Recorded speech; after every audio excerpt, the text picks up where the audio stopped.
வணக்கம். இந்த மாதிரியான படக்கணக்குகள் வரும்போது மிக விரைவாக, எளிமையாக அனைவருமே மதிப்பெண் வாங்கிடலாம். அதை வேகமாக பயிற்சி எடுத்துக்கிறோங்க.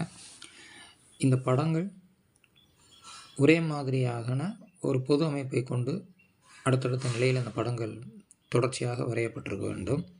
அதை மனதில் உள்வாங்கிக்கிறேங்க. அதே மாதிரி ஒரு சுழற்சி இருக்கும். அந்த சுழற்சி கடிகார சுற்று அமைப்பிலேயோ கடிகார சுற்றினுடைய எதிரமைப்பிலேயோ இருக்கும். அப்படி சுழலும் போதும் ஒரு கோண அமைப்பில் சுழலும். 90 டிகிரி அளவில் செங்கோண அளவில் மட்டும் திருப்பப்படக்கூடியது, அல்லது 180 டிகிரி நேர்கோண அளவில் திருப்பப்படக்கூடிய அமைப்பு அப்படிங்கிற மாதிரியாக அந்த கோண சுற்றுகளும் இருக்கும்.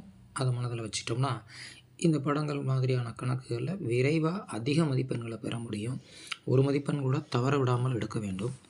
இப்போ இந்த படத்தை பார்த்தீங்கன்னா, இது ஒரு செவ்வகமாக நினச்சாலும் சரி, சதுரமாக நினச்சாலும் அதுக்கு உள்ளர ஒரு கட்டத்துக்கு உள்ளர 2 வட்டங்கள், ஒரு வட்டத்திற்குள் இன்னொரு வட்டம் அப்படிங்கிற மாதிரியாக இருக்குது.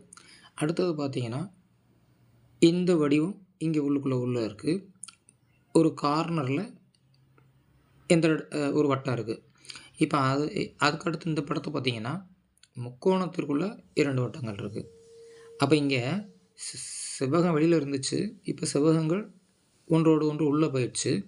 அந்த உள்ளே இருந்த வட்டம் வெளியில் வந்துடுச்சு. அதே மாதிரி இப்போ இதுக்கு அடுத்து வரக்கூடியது முக்கோணங்கள் ஒன்றுக்குள் ஒன்று அப்படிங்கிற அமைப்பில் உள்ளே போயிடும்.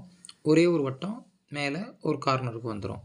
அந்த அமைப்பை நம்ம மனசில் உள்வாங்கிக்கிட்டு இந்த விடைப்பகுதியை தேடினோம்னா விடையில் எங்கே இருக்கோ அதை பார்த்துடலாம். இப்போ எல்லாத்துலேயுமே வட்டங்கள் மேலே இருக்குது. ஆனால் நமக்கு ஒரு வட்டம் தான் இருக்கணும். அது இங்கேயும் இங்கேயும் இருக்குது. அடுத்தது முக்கோணத்துக்குள் முக்கோணம்னு அமையணும். இந்த 2வது படம் மாதிரி. ஏன்னா இது 4வது படம். அப்போ முக்கோணத்திற்குள் முக்கோணம்ங்கிறது இதுதான். மேலே வட்டம் இருக்குது. அப்போ இந்த ஆப்ஷன் சரி அப்படின்னு தேர்வு செய்யணும்.